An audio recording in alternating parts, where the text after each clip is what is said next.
Hello, adventurer. Welcome to a land of lost voices brought back to relevance. Consider me one of such voices, and consider me a friend. Have a seat here and bathe in the sunlight with me as I regale you with a tale of my time in Lodren.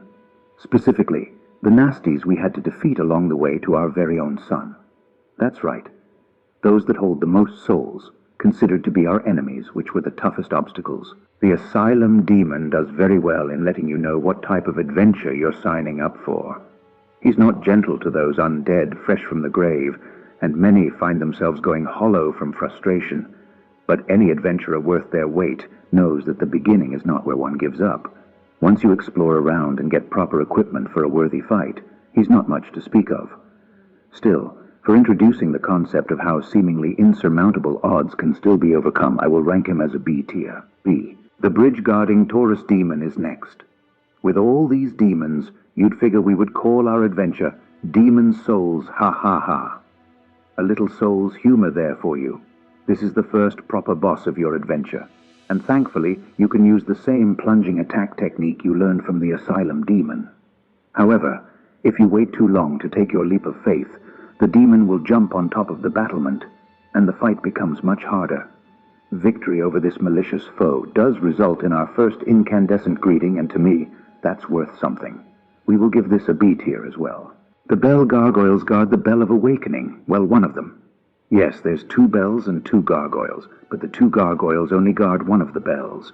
Fear not, I was confused as well. This is the first fight you can summon yours truly for some jolly cooperation. Chop off the first tail you see, and you'll be rewarded in kind with an axe. Don't worry, I'll distract the fiends for you. This fight can greatly vary in difficulty, depending on how well the gargoyles decide to work together. For the inconsistency, we'll award this a C tier. The Capra Demon is one of the first to really cause many undead tribulations. While he is technically optional, if you pick the Master Keys as your starting equipment, that doesn't undervalue the challenge he presents. Admittedly, it is questionable if that challenge comes from him, or how small and awkward his boss arena is paired with his speedy hellhounds. However, with great challenge comes great reward and triumph on the other side. Oh, his loot only drops by chance. Well, I wish you luck against this D-tier enemy friend. I'm not sure about you, but I can appreciate brilliant designs in grotesque, almost as much as I can appreciate the warmth of the sun's rays across my helmeted face. The gaping dragon is near infamous in structure alone. The fake-out cutscene of his arrival is a real knee-jerker the first time you experience it. Counter to its predecessor fight, the gaping dragon. I really don't like saying his name so much, but his arena is rather large and open. There's lots of standing water to cause friction and moisture when battling the gaping dragon as well. You know what? I think we're done talking about this one. B tier. Chosen undead. Don't let your eyes fool you, as Kolag is no fair maiden. She is a foul-spawned demon guarding the final Bell of Awakening. One of the worst areas to trudge through in the whole franchise leads to this climactic fight of lava and flame. She poses many challenges and abilities not seen from previous bosses, and so her fight can be rather difficult. But difficulty is necessary if we are to accomplish our own goals. I personally look forward to this fight each playthrough. No, it's not for any debaucherous reasons. A fight can simply be enjoyable, no matter what the foe appears as. This is a tier. Moonlight is like the faint trickle of the day's magnificent sunlight. So if you find mediocrity attractive, then I suppose you might find this creature beautiful to some capacity. Unfortunately, it is heretical in its embodiment of the moon. I particularly take great joy in showing it the splendor of the sun in the form of the lightning spears, which fell this creature rather quickly. Should you not have a ranged option such as I, then this fight is very much a walking back and forth and waiting simulator. I don't know about you, but that's not the adventure I signed up for. D tier. What a great convergence of legend, crafting, and environmental storytelling. Are you watching this? Makers of Pokemon Sword and Shield. Sif did it first, 8 years prior. There is a great weight that sits in my chest every time Sif must be faced, but his battle is one of a true ally. Sif understands the embodiment of jolly cooperation, with his unwavering loyalty to Artorias' final resting place. A legend begets a legend, it would seem. If only I would find an ally as trusted as he one day. Sif the Great Grey Wolf is A tier. Chosen undead. I'm not sure if this makes sense to you as it does to me, but Sen's Fortress and the Iron Golem feel like they're in the wrong adventure. The layout feels as though it may serve as a 2D platformer better than stalwart knights such as you or I. That said, it is a grand boost of serotonin watching Black Iron Tarkus go to town on the Iron Golem. Sit back and enjoy a brew with Siegmeyer while Tarkus shows this hunk of metal what's for. We can give this a C tier. The fight that made our adventure famous. 2 knights willing to put everything on the line to defend what they love. I can only stand in awe and admiration of Orstein and Smough, and what they stand for. This is the first battle with 2 true phases with full health bars, and it is always such a thrill. Seeing how the fight can have different outcomes, and the rewards may vary based on which you kill first, is simply exhilarating. Many videos with far more views and credibility and analysis can tell you what makes this glorious encounter so well deserved of its S-tier ranking. I'll be the first to admit, I dare say I enjoy this fight. It's so different than all the giant demons we've been fighting for the majority of the adventure thus far. Dark Sun Gwyndolin can be a fierce foe if you're not prepared to dodge a lot of projectiles heading your way. The slower you are, the more difficult this can be. Think fast feet and victory will assuredly be yours. I only wish that I could accompany you in this battle. I'll give Gwyndolin a B tier. Remember the Asylum Demon?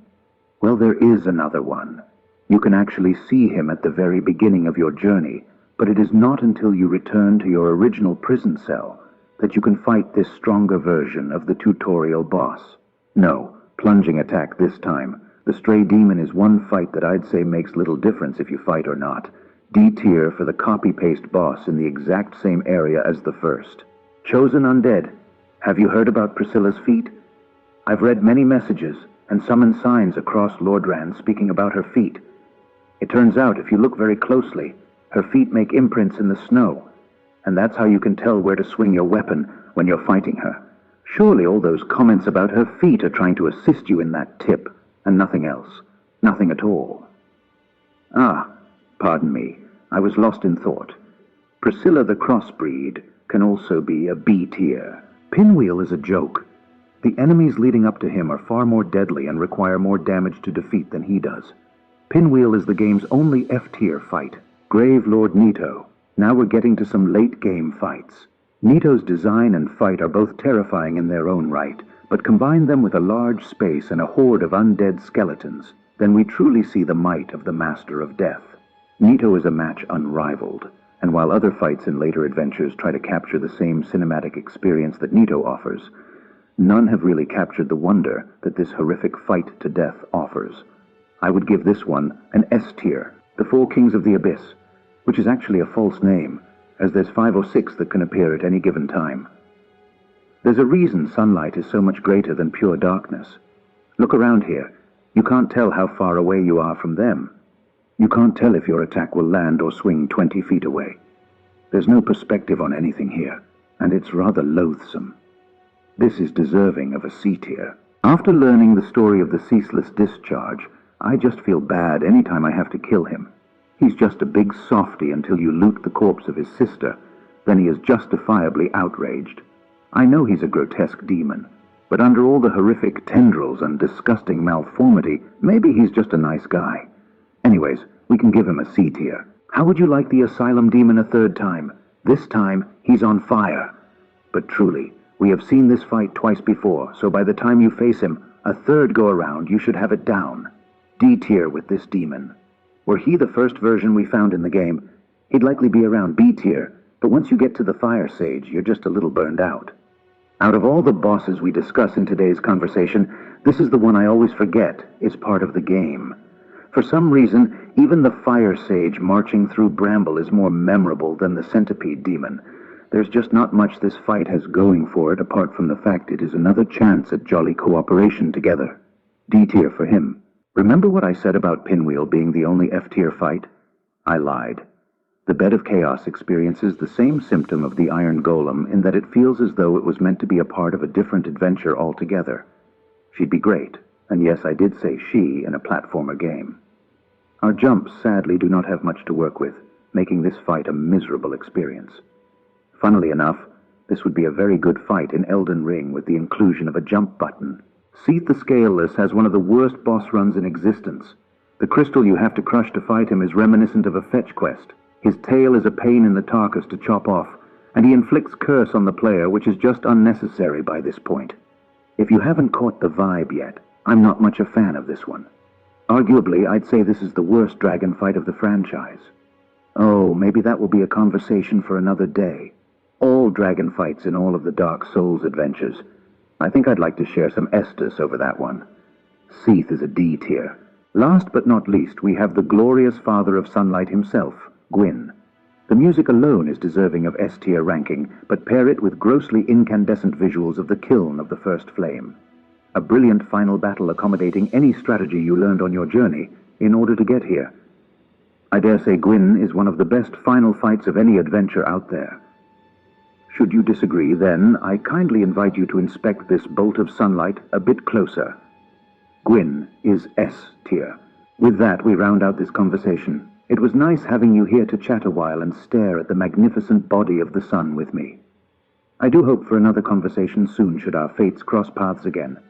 If you would like that, let me know through your messages scrawled in the comments or with that glorious thumb of approval. If you subscribe to this bonfire, it will make it that much easier to return to me. Until then, farewell, my friend. I'll stay here and gaze at the sun. You have your own path to make.